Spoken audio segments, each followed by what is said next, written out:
Hi சொந்தங்களே, எல்லாருக்கும் இனிய காலை வணக்கம். என்னென்னா, நான் இன்றைக்கி 3 நாளாக லைவ் போட்டுட்ருக்கேன். உங்களுக்கே தெரியும், நான் ஃபாலோ பண்ணுறவங்களுக்கு கண்டிப்பாக தெரியும்.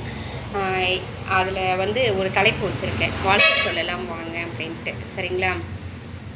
அப்போது நீங்கள் கேட்பீங்க, நாங்கள் ஏன் வாழ்த்து சொல்லணும், யாருக்கு சொல்லணும், எதுக்கு சொல்லணும் அப்படின்ட்டு. கண்டிப்பாக உண்மைதாங்க. ஏன்னா அன்றைக்கி இருக்கிற டெக்னாலஜி இதில் நம்ம எல்லாருமே எங்கே வேணாலும் எப்போ வேணாலும் போகலாம், எப்படி வேணாலும் பார்த்துக்கலாம் அப்படிங்கிற ஒரு இடத்துக்கு நம்ம வந்துட்டோம். ஆனால் உண்மையிலேயே பாசமாக, சொந்தமாக, உறவாக இருக்கோமா, நம்ம ஒரு தப்பு பண்ணினா தட்டி கேட்குறதுக்கு ஒருத்தவங்க இருக்காங்கன்னா அவங்க மேலே கோவப்படாமல் இருக்கோமா அப்படிங்கிறத அப்படின்னு கேட்டோன்னா இல்லை. சரிங்களா? வசதி இல்லாத காலத்தில், பஸ் வசதி இல்லாத காலத்தில் கூட ஒரு 40 கிலோமீட்டருக்கு அந்த பக்கம் இருக்கிறவங்க சொல்லி ஒரு வார்த்தை சொல்லி அனுப்பினாங்கன்னா அதை பெரிய ஒரு இதாக எடுத்து செஞ்சு கொடுப்பாங்க. ஆனால் இன்றைக்கி நான் இப்போது நினச்சேன்னா அடுத்த செகண்ட் உங்களை நேராகவே பார்த்து பேசலாம். அந்தளவுக்கு வாய்ப்புகள் வந்துருச்சு. ஆனால் நம்ம பேசுகிறோமா, யாரையாவது பாராட்டுறோமா? இல்லை. ஒரு டைம் அவங்க ஏதோ நம்ம பண்ணது சரியாக கூட இருந்திருக்கலாம், அவங்க தப்பாக புரிஞ்சுட்டு நம்மளை ஏதாவது சொல்லியிருக்கலாம்.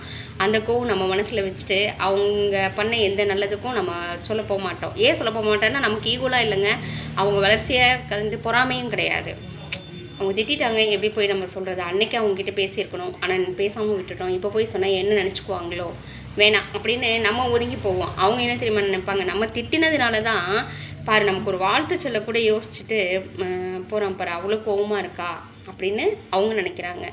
ஸோ உறவுகள் அதிகமாக வெளிப்படையாக போயிடுச்சு. அப்படி நீங்கள் சொந்தமாக சொல்லும்போது கூட அவங்க கொஸ்டின் கேட்பாங்க, நம்மளை நிராகரிச்சிருவாங்க அப்படின்னு நினைக்கிறோம் இல்லையா? அதுக்காக தான் என்ன பண்ணுறோம், நிராகரிச்சிருவாங்க அப்படின்னு நினைக்கிற நாம் ஸ்டேட்டஸ் தேடி தேடி போட ஆரம்பிச்சிட்டோம். என்னென்னு போடுறோம்?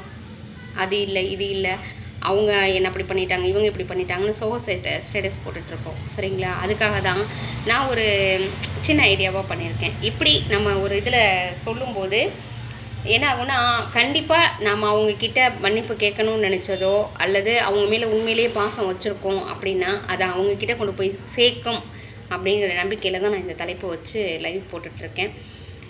இன்றைக்கும் சாயந்தரம் 8 மணிக்கு 8 to 8:10 நான் வந்துடுவேன். லைவுக்கு வாங்க. வரும்போது நீங்கள் யாருக்கு சொல்லணும்னு நினைக்கிறீங்களோ அவங்க பேர் ப்ளஸ் கவிதை இருந்தாலும் எடுத்துகிட்டு வாங்க. சரிங்களா?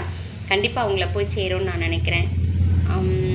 நீங்கள் லைவுக்கு வரணும், சொல்லணும், எல்லோரும் சப்போர்ட் பண்ணணும். பிடிச்சிருந்தால் லைக் பண்ணுங்கள், சப்போர்ட் பண்ணுங்கள். தேங்க்யூ.